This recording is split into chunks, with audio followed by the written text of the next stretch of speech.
ये सब टॉपिक याद करने वाला आपको बोले थे याद करके आने के लिए, हाँ समझाने वाला टॉपिक आता तो मजा भी आता है। इसमें मुर्गी कहाँ बनी, मुर्गा कहाँ बना, हर सब्जेक्ट में कुछ कुछ ऐसा टॉपिक उठ पटांग आता है। साइंस में ऐसा कोई टॉपिक नहीं है, साइंस शुरू से लास्ट तक समझाते समझाते खत्म हो जाता है। साइंस हो गया, क्वालिटी हो गया, इस सब में कोई दिक्कत नहीं।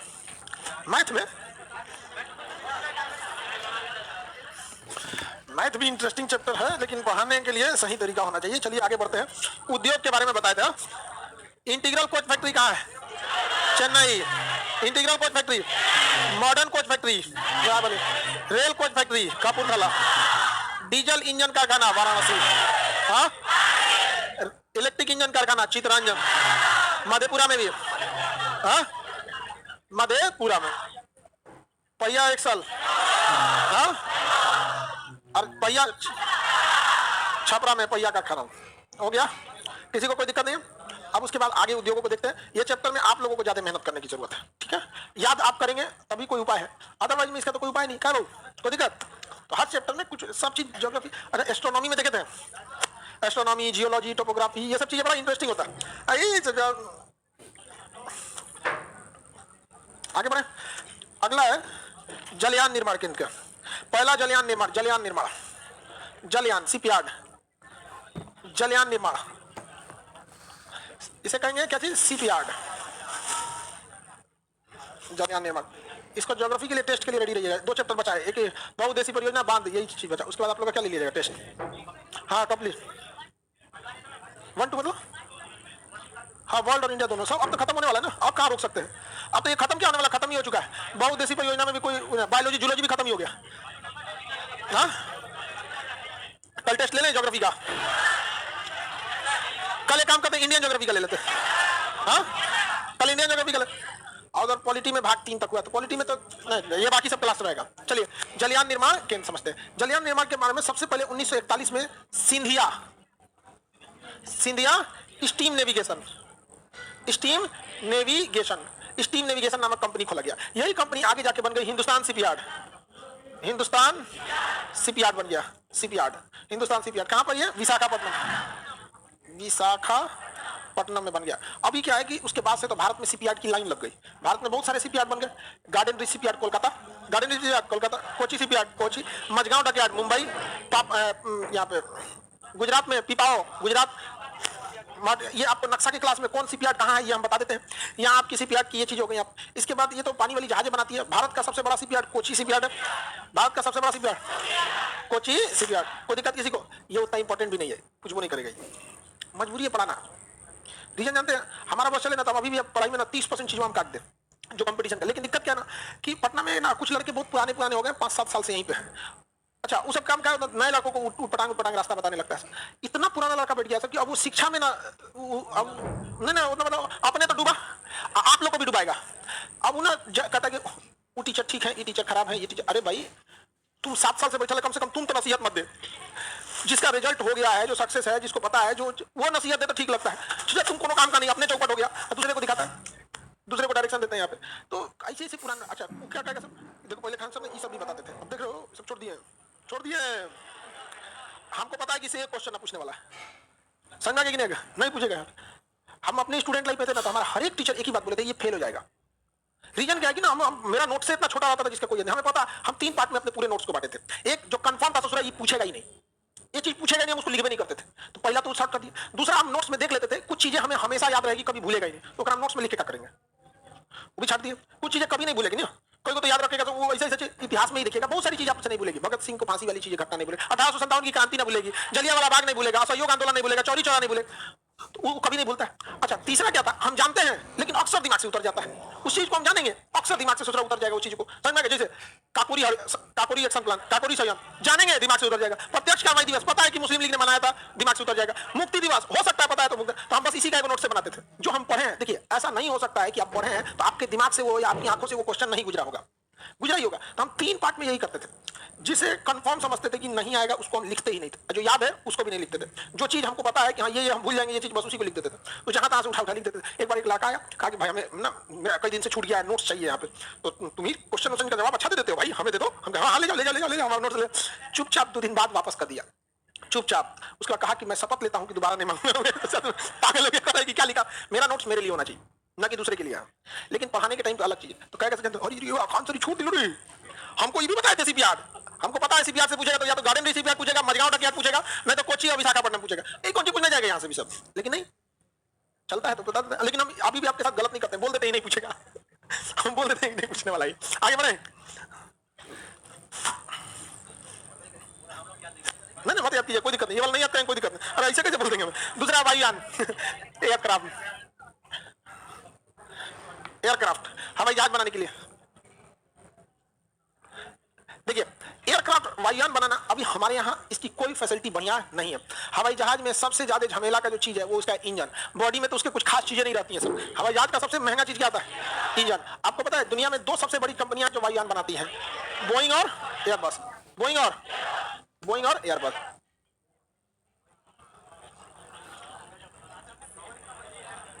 ये तो ऊपर वाला कैसे बनेगा, अरे लगभग जहाज लग रहा है कि नहीं।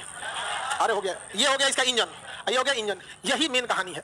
बाकी इसमें तो कुछ खास नहीं रहता है, बस एयर कंडीशन लाइट सीट खत्म कर। यहाँ पर एरोडोम रहता है, रेडोम यहाँ रडार लगा रहता है, तो काम खत्म। सारा काम इस विंग्स का है। इस विंग्स में लगा होता है फ्यूल, इस विंग्स में होता है ब्रेक, इसमें होता है स्पॉइलर, इसमें होता है एलिरॉन, इस सारा चीज में दाहिने बाएं ऊपर नीचे सभी विंग्स में से होता रहता है। इसमें तो आदमी बैठा होता है बस। इसमें का सबसे ज्यादा झमेला क्या होता है, इंजन ऊपर नीचे ले जाने के लिए स्टेबलाइजर होते हैं यहाँ पे, एक तो वर्टिकल स्टेबलाइजर भी होता है यहाँ पे, एक तो बीचों में से लगा होता है वर्टिकल स्टेबलाइजर यहाँ पर। तो इंजन में सबसे महंगा मिलता है। दुनिया में इंजन बनाने में सबसे आगे अभी जानते हैं कौन कंपनी है, Airbus, Boeing, Rolls Royce. Car बनाती है जहाज का engine Rolls Royce, Rolls Royce बहुत बेहतरीन इंजन बनाती है। इवन बोइंग और एयरबस भी किसी इंजन खरीदते हैं, रोल्स रॉय। बोइंग अपना खुद का भी इंजन बनाता है, ऐसा नहीं है कि वो अपना इंजन नहीं बनाता है, एयरबस भी अपना इंजन बनाता है, लेकिन ज्यादा किसका आ जाता है, रोल्स रॉय का। तो भारत में अभी कोई बढ़िया इंजन नहीं बन पाया। कावेरी पे काम हो रहा है, वो भी किसी खास प्रोग्रेस पे नहीं है। तो हम लोग के पास इंजन नहीं बन पाया इसका अच्छा सा भी। डीआरडीओ इस पे काम कर रही है। यहाँ पे इंजन बनाने का काम क्या है, रोल्स रॉय एक प्राइवेट कंपनी है, बोइंग एक प्राइवेट कंपनी है, एयरबस एक प्राइवेट कंपनी। प्राइवेट कंपनी किसी को कितनी भी सैलरी दे सकती है, कम भी कर सकती है, उसका कोई अपना ही रूल है उसका। सरकारी नियम के हिसाब से तनख्वाह देंगे वैज्ञानिक लोग को, दरोगा इतना समझ में नहीं आ गया। पता चला जितना वैज्ञानिक का तनख्वाह है ना, ज्यादा उसके ऊपर जो है ना कंट्रोल करना है, बीपीएससी से गया है, ज्यादा कमा ले रहा है।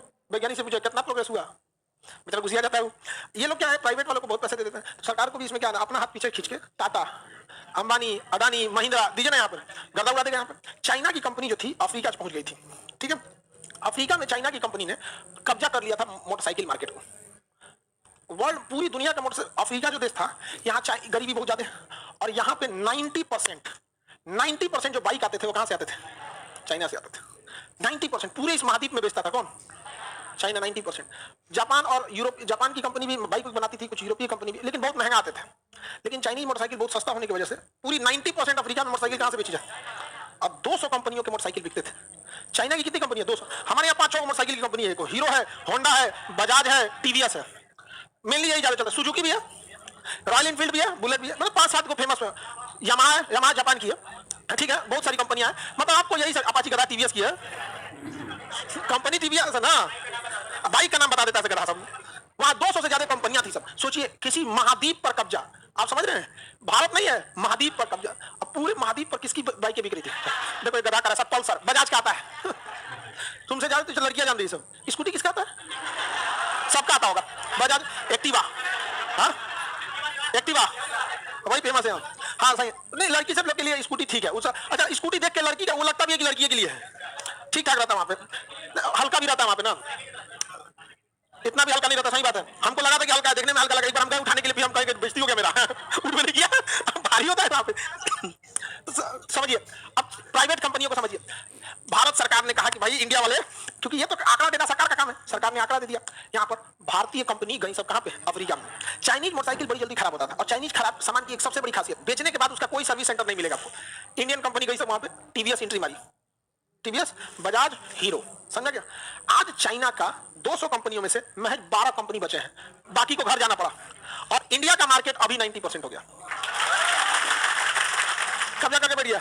समझ में नहीं गया, क्या ये सरकारी कंपनी कर सकते थे सरकारी कंपनी कभी नहीं कर सकते, सरकारी कंपनी तो चौपट हो गया सब। इसी प्राइवेटाइजेशन को लाने की जरूरत है। कहां पर, एयरक्राफ्ट। हमारे यहाँ एयरक्राफ्ट का टेक्नोलॉजी जिस हिसाब से हमारा देश है उस हिसाब से बहुत पीछे। हम लोग एक छोटा सा जहाज बना पाए, डॉर्नियर 800, डॉर्नियर क्लासरूम का जितना चौड़ा है ना, इतने ये से छोटा है, ये में आ जाएगा डॉर्नियर 5 को। हाँ जी, छोटा जहाज है, उसमें 8-10 आदमी बैठता है, डॉर्नियर रुके दिखाते हैं। प्राइवेट जेट नहीं है, नेवी वगैरह यूज करती है, नेपाल में निगरानी वगैरह के लिए यूज होता है, श्रीलंका वगैरह के लिए दिया गया है। तो हम लोग अभी उसमें कुछ खास नहीं कर चुके हैं। डॉर्नियर एयरक्राफ्ट यही है कोस्ट गार्ड के लिए। तो इंडियन कोस्ट गार्ड अभी इसको यूज कर रही है। तो अभी हम लोग ना, ये कितना आदमी का है, 10-20 आदमी बैठ सकता है, इससे ज्यादा तो नहीं बैठेगा। तो ये एयरक्राफ्ट है। हालांकि ना ये विमान के लिए, निगरानी के लिए बहुत अच्छा है, निगरानी के लिए एक नंबर ये जहाज है, हल्का जहाज है। अच्छा अब ये चीज और देखिए, इसमें ये स्टेबलाइजर होता है ना, ये दाहिने घूमेगा तो दाहिने, इसमें ध्यान से देखिए वायर गया है, दिख रहा है जुगाड़। पहले ये प्रथम विश्व युद्ध में जो जहाजें होती थी उसको वायर से, हालांकि अब ये चीजें हो गई हैं, इंटरनल कंप्यूटर से भी ये चीजें सिस्टम हो जाती है, बट ये छोटा जहाज है, इसको वायर से कंट्रोल किया जा सकता है। इसमें आप देखेंगे यहाँ पे कई सारे इसकी टेक्नोलॉजी यूज की है, तो अभी हम लोग इस जहाज को बना पाए हैं। जबकि पूरी दुनिया, चाइना को देखेंगे C-295 ऐसे करके जहाज बनाया है, C-229 ऐसे करके। दुनिया कहां से कहां जा रही है। हम लोग का एयरक्राफ्ट के मामले में बहुत पीछे हम लोग। HAL की जिम्मेदारी है, हिंदुस्तान एरोनॉटिक्स लिमिटेड, लिखा कि नहीं, जिसमें 1940 में बैंगलोर में हिंदुस्तान एरोनॉटिक्स, ठीक है लिखा HAL। ये पूछेगा क्वेश्चन, 1940 में स्थापना हुई थी HAL के। इसने ना यात्री विमान या बड़े जहाजों में अभी बहुत बड़ा हासिल कुछ नहीं किया, लेकिन डॉर्नियर जहाज को इसने बनाया। इसने ना दो काम बहुत अच्छा अच्छा किया, एक ध्रुव, एक रुद्र, दो हेलीकॉप्टर बनाया, दो हेलीकॉप्टर बनाया। एक कौन सा, ध्रुव HAL और DRDO ने मिलकर, और एक रुद्र हेलीकॉप्टर, रुद्र दो हेलीकॉप्टर बनाया है। उसी का एक वो है रुद्र, एक लाइट कॉम्बैक्ट एयरक्राफ्ट LCA, प्रचंड LCA। तो इन्होंने हेलीकॉप्टर के मामले में क्या किया, थोड़ा बहुत अच्छा काम किया है यहाँ पे। लेकिन अभी भी देखिए अपाची और चिनूक जैसे हेलीकॉप्टर के मामले में हम लोग बहुत पीछे हैं। तो एक गवर्नमेंट को समझना चाहिए, एयरक्राफ्ट वाला चीज को ना क्या करना चाहिए, प्राइवेट है। फिर प्राइवेट वाले कुछ करेंगे नहीं ना, सीधा क्या करेंगे, सब रोल्स रॉय में जाएगा टाटा का एक आदमी, कितना मिलता है सैलरी, कहेगा 5 करोड़, आ जाओ टाटा में 6 करोड़, हो गया। इंजीनियर को कौन चीज जाता है, नाम तो उस पर रोल्स रॉय कराएगा ना, इंजीनियर को नाम उसमें नाम आने वाला है। बड़े बड़े कंपनी यही ना करते हैं सब। भारत से कंपनी चली गई सेवरलेट, सेवरलेट गई, कौन सी कंपनी, फोर्ड गई है। सेवरलेट तो उसकी गाड़ी का नाम था, कंपनी का नाम था फोर्ड। फोर्ड की गाड़ियों की सबसे अच्छी खासियत थी कि उसका गियर बॉक्स बहुत अच्छा आता है। गियर जो होता है ना, गियर चेंज करने में कभी फंस जाता है, हमें तो गड़गड़ करने लगता है। तो जो फोर व्हीलर चलाए हो ना, उनको गियर की एक समस्या बहुत भयानक होती है। तो फोर्ड कंपनी जो थी उसका गियर बॉक्स बहुत अच्छा था। अच्छा, उसकी इंजन की क्वालिटी भी बहुत अच्छी रहती थी। फोर्ड कंपनी की कुछ गाड़ियां बहुत अच्छी चली थी। तो फोर्ड कंपनी ठीक ठाक गई। जब यहाँ से चली गई, इंडिवर उसकी बहुत बड़ी गाड़ी थी, चौकी पर लगता था वो घर जा रहा है। जब जैसे इंजीनियर क्या, टाटा कंपनी ने क्या किया, उसके ज्यादातर इंजीनियरों को रख लिया। अब मस्त इंजन रिफाइन वगैरह करके आप बना बनाया मिल गया कि नहीं मिल गया। तो प्राइवेट कंपनियों को ये सब चीजों से काफी ज्यादा फायदा होता है। दुनिया में जो भी बड़ी बड़ी एयरक्राफ्ट या जो चीज, कोई सरकारी नहीं है, सबका सब क्या है, प्राइवेट। सरकारी को पता है कि हमारा तुम नौकरियां नहीं ले जा सकते हो, करे चाहे नहीं करे। अच्छा, उसको पता भी है कि हमारा तुम प्रमोशन भी ज्यादा नहीं कर सकते हो, जान देते तब भी। प्राइवेट में नौटंकी कीजिएगा, अगले दिन मेल आएगा, you are fire from company. अच्छा, बहुत अच्छा काम कीजिएगा, आपको प्रमोशन फटाफट देते हैं। हम ऐसे ऐसे प्राइवेट कंपनियों में कर्मचारियों को जानते हैं दिल्ली में कि बहुत नॉर्मल जॉब पर आया था, 15-20 हजार की सैलरी में आया था। बड़ी कंपनी में 15-20 हजार की सैलरी नॉर्मल होती है, और आज अपनी कंपनी की काबिलियत के दम पे बोर्ड मेंबर में बैठ रहा है।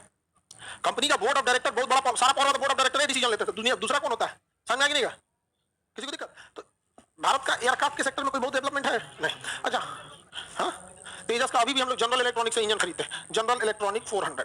तेजस का इंजन हम लोग आज भी कहां से खरीदे हैं, बाहर से। कावेरी इंजन हम लोग फिट किए थे। कावेरी इंजन फिट करने से घाटा हो गया था, वाइब्रेशन हो गया था उसमें। अब किसी जहाज में वाइब्रेशन होगा तो पैसेंजर जहाज है तो चलेगा वाइब्रेशन में, लड़ाकू जहाज है वाइब्रेशन हो रहा है, आप निशाना लगाए रुक तो मर, तो दिक्कत हो जाएगा, वाइब्रेशन नहीं होना चाहिए वहां पर। तो कावेरी इंजन उतना अभी सक्सेस नहीं है, लेकिन हम लोग कावेरी इंजन पे काम कर रहे हैं। कावेरी इंजन अभी 8 से ज्यादा बन चुका है। तेजस को बनने में हम लोग 1980 में इसकी नींव रखे थे, तेजस बनने का, और अभी जाके तेजस बहुत अच्छा जहाज है। इतना छोटा जहाज है ना कि दुश्मन इस बात पे कंफ्यूज हो जाएगा कि भारत का जहाज आ रहा है कि ड्रोन आ रहा है। तो उसको लगेगा ड्रोन आ रहा है तो छोटा जहाज भेजेगा मारने के लिए, तो तेजस व्यवस्था कर देगा। और तेजस के विंग्स अलग नहीं है। देखिए जहाजों में क्या होता है ना, विंग्स अलग होते हैं। देखिए ये विंग्स अलग है, तेजस का विंग्स अलग नहीं है। तेजस का डेल्टा विंग है। तेजस ऐसे जहाज है, इसका विंग्स में एक ऐसे है। तेजस ऐसे है, इसे डेल्टा विंग कहते हैं। इसमें फायदा क्या होता है, तेजस में एक एरिया इतना उड़ी हो जाएगा, कोई दिक्कत नहीं, उतर जाएगा। अगर इतना बड़ा मतलब उड़िएगा ना, ट्रैक्टर है तो डिसबैलेंस करके उतार दे सकते हैं। एकमात्र जहाज है जिसका आज तक कोई क्रैश नहीं हुआ है, तेजस। बाकी सबका हुआ है। तुमने तेजसो नहीं देखा रहा था तो कौन सी देखेगा।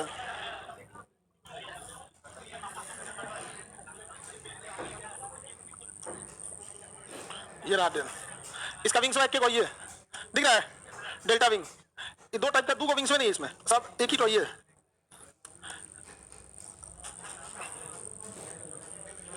इसकी कुछ खराबी भी होती है, अच्छाई है तो कुछ खराबी भी है। दिखा एक विंग्स में होगा, यहाँ से यहाँ तक पूरा उसी में, बस ये अगवा निकला हुआ है। ये किस लिए, कौन सी पायलट के लिए, उठा का लिया। ये हवा में फ्यूल भर सकता है, हवा में क्या भर सकता है, रिफ्यूलिंग फ्यूल। इसके पास फ्यूल ज्यादा नहीं होता है, हवा में क्या भर सकता है, फ्यूल भर। और नहीं तो यहाँ दो फ्यूल एक्स्ट्रा टैंक लटका के घूमते हैं सब उसमें से, कि पहले इसी में से फ्यूल से उठते हैं सब, युद्ध के मैदान में जाएंगे सब, तो जब देखेगा तो फ्यूल ड्रॉप कर देगा, उसका भागेगा सब यहाँ पे। अब यहाँ एक चीज और देखेंगे, इसको देखिएगा तो अलग मटेरियल से बना होगा। ये दिख रहा है, ये इसके अंदर रडार फिट होता है। कार्बन फाइबर का होता है कंपोजिट मटेरियल का, उसके अंदर रडार फिट होता है, रडार वहीं फिट होता है, वो देख लेता है आगे पीछे करके कि आगे कोई है या नहीं है। तो एयरक्राफ्ट के मामले में हम लोग उतने आत्मनिर्भर नहीं है। आज भी हम लोग को सुखोई जहाज खरीदना पड़ता है, ताबूत बनाने वाली जहाज, मतलब मिग 21 आज भी हम लोग उड़ाते हैं, मिग 21 आज भी उड़ाते हैं। मिग 21 का मतलब हो गया भारत में जब राजदूत गाड़ी बनी थी ना, उसी समय मिग 21 भी बना था। आज कोई राजदूत चलाता है, लेकिन हमारी एयरफोर्स क्या चला रही है? मिग 21। हिम्मत देखिए अभिनंदन को, मिग 21 से मार के गिरा दिया किसको? F-16 को। अब बाद में रिटर्न मारे, इन्हीं के जहाज पे क्या हो गया था, लग गया था वो। इसका इंजन ये रहा है, देखो हल्का सा खाली जगह दिख रहा है, इसी में इंजन है यहाँ पे। ये एयर लेने के लिए, ये क्या करने के लिए? हवा लेने के लिए, क्योंकि इंजन को हवा चाहिए तभी तो आग लगेगा। और ये सारा हवा यहाँ एक जगह फेंक रहा है, और ये है इंजन का एग्जॉस्ट, और ये लगा हुआ है इंजन यहाँ से।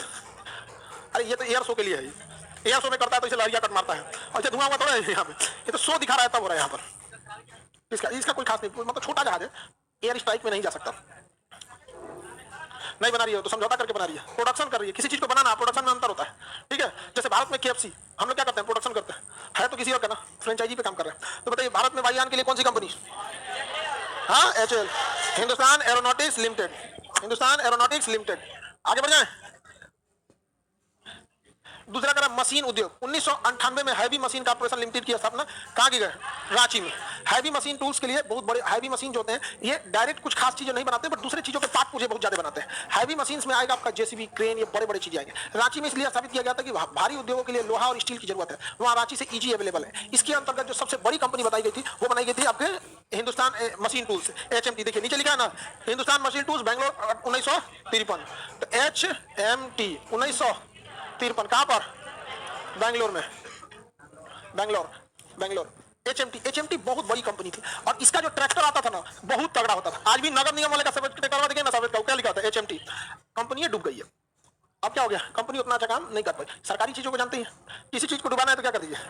एयर इंडिया को डुबा दिया सब, अब पूरा डूब गया। जब कर्जा हो गया करोड़ों में, तो बेच दिया किसको? टाटा को। टाटा उसको सुधार देगा, एयर इंडिया को धीरे धीरे करके सुधारना होगा, सुधार देगा। जबकि एयर इंडिया ऐसी जहाज जिसके टिकट अमूमन बाकी जहाजों से सस्ते रहते थे, और खाना देता था, कंफर्म खाना देगा, कंफर्म। फिर भी एयर इंडिया क्या हो गया? डूब गया, घाटा में।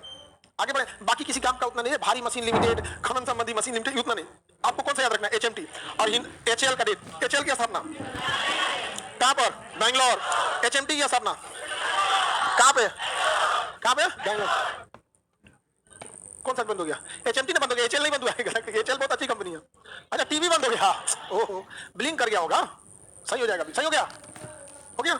हमको लगा पता है कि HAL बंद हो गया। HAL बहुत बढ़िया काम कर रही है यहाँ पे। हमारे यहाँ तेजस बनाने की जो क्षमता है, साल में हम कितना नाक रगड़ दें, 12 को तेजस बना सकते हैं, इससे ज्यादा नहीं बना सकते। 12 को तेजस, 12 महीना, 12 को नहीं बना पाएंगे हम लोग, 8 को बना पाते हैं।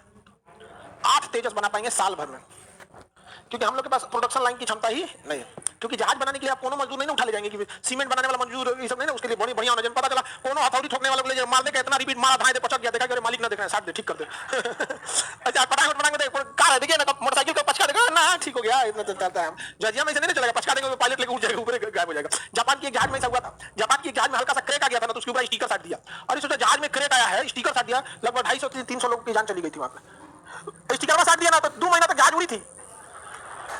स्टिकर मतलब वो लोहे के ऊपर साटने वाला अलग होता है, कि कहीं लीकेज हो रहा है, पानी नहीं गिर रहा है, तो टेम्परेरी अगर नहीं हो सकता तो साट दीजिए। उसे थोड़ा साट के और उस पर पेंट मार दिया। जापान के जहाज का पिछवा से हिस्सा उड़ गया, उसका क्रैक कर दिया गया। पायलट को पता नहीं चला, रजिया कंट्रोल क्यों नहीं, जहाज का पिछला हिस्सा ही उसको कंट्रोल करता है, जहाज क्रैश कर गया वहां पर। ऐसा हुआ है। इसलिए आप किसी से जहाज का काम नहीं करा सकते हैं। इंजन जो होता है ना, इंजन जहाज में सेट करने वाला, तो सर्विसिंग के लिए खोलना होता है। तो एक कौन सा एयर इंडिया का ही जहाज था कोई, उसको ना चेन से खींच के कस रहा था। अरे यार, उसका मशीन आती है पूरा करने वाला, चेन से खींच, बस। अरे कितना बस, तनीजा नीचे, तो तनीजा का कोई लिमिट नहीं ना होता जी। मशीन रहेगी तो ठीक होता, और ऊपर धाए खींच दिया, यहाँ पे उड़ते जहाज में से इंजन गिर गया। कंट्रोल होगा। तो ये HAL की खराबी है, थोड़ा सा मतलब तो डिले करना। एयरक्राफ्ट में आप सबको नहीं लगा सकते। यहाँ पे बहुत गड़बड़ी हुई है जहाज से रख रखाव के मामले में लेके बहुत सारा ऐसा गड़बड़ी हुआ है। तो अब तो जांच होती रहती है जहाजों की, अब तो बहुत चीजों को अपग्रेड किया गया है। आगे बढ़े, किसी को दिक्कत? बाकी भारी मशीन से कोई दिक्कत नहीं है। कांच उद्योग, देखिए ध्यान से, कांच उद्योग की स्थापना नहीं पूछेगा। कांच का आधा क्वेश्चन समझिएगा जो केमिस्ट्री से रहता है। एक अति शीतक द्रव होता है, इसका कोई निश्चित गलनांक नहीं होता है। कांच एक मिश्रण होता है, पर्दार कांच से हम बुलेट प्रूफ शीशे को बना देते हैं। कांच में लाल रंग, हरा रंग, पीला रंग ऐसे करते हैं। कांच को ठंडा करने की क्रिया को क्या कहते हैं? एल्नीकरण। अलग अलग चीज। अति शीतक द्रव होता है, तापानुशीतन कहते हैं उसे, एल्नीकरण नहीं, तापानुशीतन कहते हैं। कांच की कैटेगरी, कांच बनाने के लिए ग्लूकोज का प्रयोग, कांच के पीछे पेंट करने के लिए सिल्वर ब्रोमाइड का प्रयोग किया जाता है। सारा चीज बता दिए कि नहीं? अब कांच के प्रोडक्शन में है तो उत्तर प्रदेश का फिरोजाबाद, और बंगाल का कोलकाता, और दक्षिण भारत का ना, मुंबई नहीं जी, बेलगाम। दक्षिण भारत में बेलगाम, तो उसमें बेलगाम लिख सकते हैं। गुजरात का भरूच, दक्षिण भारत में बेलगाम। बेलग्राम, धारवाड़ लिख सकते हैं, धारवाड़ या बेलग्राम। दक्षिण भारत में धारवाड़ या बेलग्राम किस चीज के लिए है? कांच के लिए। दक्षिण भारत में कांच के लिए धारवाड़ या धारवाड़ या बेलग्राम।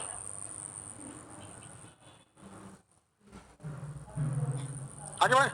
उसके बाद औषधि उद्योग। औषधि के लिए भारत में बहुत सारी कंपनियां हैं, जाइडस कैडिला, सिप्ला, अब ये सीरम इंस्टीट्यूट ऑफ इंडिया, आधार पूनावाला, ये सब सारी कंपनियां बहुत फेमस है। सब हमारे यहाँ कहाँ कहाँ उत्पादन होता है? तो ज्यादातर पुणे में होता है, अहमदाबाद में होता है, मुंबई में होता है, उत्तराखंड में भी दवाइयों का, में ऋषिकेश में होता है, हिमाचल प्रदेश में सोलन में होता है। तो दवाइयों का प्रोडक्शन बहुत ज्यादा होता है। भारत में दवाइयों पर पेटेंट कानून न लागू होने के, लेट से लागू होने का फायदा हो गया कि भारत कंपनियों की दवाइयों ने जेनेरिक प्रोडक्शन कर दिया। जाइडस कैडिला जो है भारत की बहुत बड़ी दवा कंपनी है। सिप्ला भारत की बहुत बड़ी कंपनी है। यहाँ पे ये दो कंपनियों की दवाइयां बहुत खाए होंगे, सिप्ला और जाइडस कैडिला।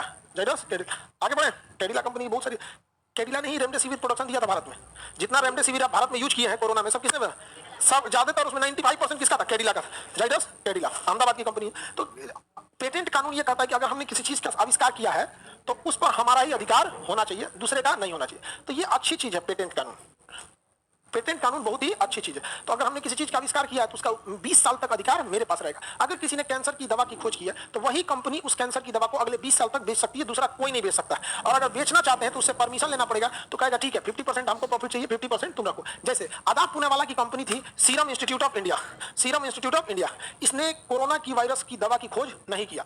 दवा की खोज किया था, कंपनी का नाम था एस्ट्राजेनिका। उसने वैज्ञानिकों से मदद लिया ऑक्सफोर्ड यूनिवर्सिटी के। तो ऑक्सफोर्ड यूनिवर्सिटी और एस्ट्राजेनिका ने मिलकर दवा बनाया। अब ये लोग ठहरे यूरोप के लोग। यूरोप की जनसंख्या होती है कम, उत्तर प्रदेश की जनसंख्या है आपकी लगभग 24 करोड़, उतना में यूरोप का 10 गो देश आ जाएगा। तो वहां की कंपनियों को प्रोडक्शन करने के लिए फैसिलिटीज नहीं है। समझा कि नहीं? जैसे किसी होटल वाले से जाके कहिए कि हमको 1 लाख समोसा चाहिए तो हिल जाएगा, हिल जाएगा वहां पे। समझा कि नहीं? हम कोचिंग का वर्षगांठ था 12 जून को, ठीक है? तो रसगुल्ला का ऑर्डर देने का, तो सुधा कंपनी है ना, थोड़ा सा उसका मुंह था सेल्स वाला, थोड़ा सा बोला हम छोटा मोटा ऑर्डर नहीं लेते, हमको 28,000 चाहिए। तुरंत आगे सर ऑनलाइन पेमेंट करेंगे कि कहेंगे? यार देखो तुमको ज्यादा चाहिए, कम आराम से ना बोलना चाहिए था, पहले सुन लेते। हम अगर कम बोलते ऑर्डर तो आप कहते कि सर हम कम ऑर्डर नहीं ले सकते क्योंकि कंपनी बड़ी है, हम आपको आपके तय डेट में नहीं दे सकते। हम आपको कहते हैं 50 को चाहिए, 200 चाहिए। तो आप बिना सोचे समझे सीधे बोल रहे हैं कि कम ऑर्डर नहीं लेते हैं। समझा कि नहीं? क्या हम ये अच्छा वही हम जवाब दे देते कि हम कम ऑर्डर देते भी नहीं, तो थोड़ा सा खराब भाषा लगता नहीं ना। हम तो जवाब दिए थे, हमें चाहिए ही था 28,000। आपको एक रसगुल्ला नहीं मिला होगा, 4 तो मिला होगा। हाँ आप लोग नहीं कहते, आप नहीं होंगी, आप लोग नहीं होंगे। लोग जो कितने लोग थे वर्षगांठ में 12 जून को? आधे के इतने आधे लोग थे। अच्छा ये सब तो रात में पैक किया सर, रात पैक करने वाले कितने? ये लोग पैक किया था सर, पूरा पिकअप से उतरा था रसगुल्ला, पूरा रूम 2-3 दिन तक मीठे मीठे महका था। और उतना ज्यादा उसमें खाने चीज का था कि डिब्बा हम लोग जो ऑर्डर किए थे वो डिब्बे छोटा पड़ गया। अच्छा जिस दिन वर्षगांठ था उस दिन से डिब्बा छोटा पड़ रहा। इतना ज्यादा खाने पीने का सामान ठुसवा दिए थे उसमें, डिब्बा छोटा, टेप मारना पड़ा था। 3 जगह से क्या मारना पड़ा? टेप मारना, डिब्बे फाड़ के बाहर निकल जाता वहां। हाँ इस बार आप लोग रहिएगा। हाँ वर्षगांठ से भी ज्यादा रक्षाबंधन के दिन खाने पीने के। हाँ रक्षाबंधन में कितनी लड़की थी? बस इतनी। बाकी रक्षाबंधन में जो नहीं थे लोग, उन लोग से देखिए। अब ज्योतिष है ना, एस्ट्रोलॉजी अच्छी चीज है। हम हर चीज को ना, जहां जहां अच्छा चीज है वो उसको हम ले लेते हैं। तो हम एक ज्योतिष के बहुत बड़े विद्वान से पूछे थे कि ये बताइए धन दौलत समृद्धि आप अपने पास वो सब चीजें, ये बताइए बुद्धि कैसे बढ़ता है? तो कहें कि देखिए बुध ग्रह जो होता है ना, बुध ग्रह वो बुद्धि का प्रतीक है। हम कहते हैं बुध ग्रह को कैसे? तो कहें कि हाई पत्थर उतरा, मैं पत्थर उतर वाला बात मत बोलिए। सब हम चांदी सोना अंगूठी उठी नहीं करेंगे। बुध का प्रतिनिधि कौन करता है? तो बुध की प्रतिनिधि जो होते हैं वो आपकी बुआ या बहन, ये लोग बुध का प्रतिनिधि होते हैं। अगर ये खुश रहते हैं तो बुध ग्रह खुश है। हमने बहुत भव्य पैमाने पे हम देखा है। सबको अपनी बहन को मानना चाहिए, सबको। ये कहने के लिए एक बहाना होता है, लेकिन सबको अपनी बहन को मानना। ऐसा रक्षाबंधन होता है कहीं? समझ में आ गया? इस बार फिर और बढ़िया से हो गया। अच्छा पिछले बार तो ऊपर वाले में क्लासरूम में उतना जगह नहीं था, इस बार तो बहुत बड़ा है यहाँ पे। लड़का लोग उस दिन थोड़ा आता है, तो लड़की लोग समझिए आप लोग किसकी प्रतिनिधि है? बुध की। कल को अगर कोई कहे कि लड़की को दिमाग नहीं होता, फिर हम ही बता दिए, हम ही बता दिए। अगर कोई कहे बुद्धि नहीं होता तो कहिएगा बुध ग्रह के प्रतिनिधि हम ही लोग हैं। अब ठंडी बहुत है, बीमार पड़ सकते हैं आप लोग। हाँ हाँ हाँ चलिए अब इतना समझ में आ गया कि नहीं आ गया? अब हम आप लोग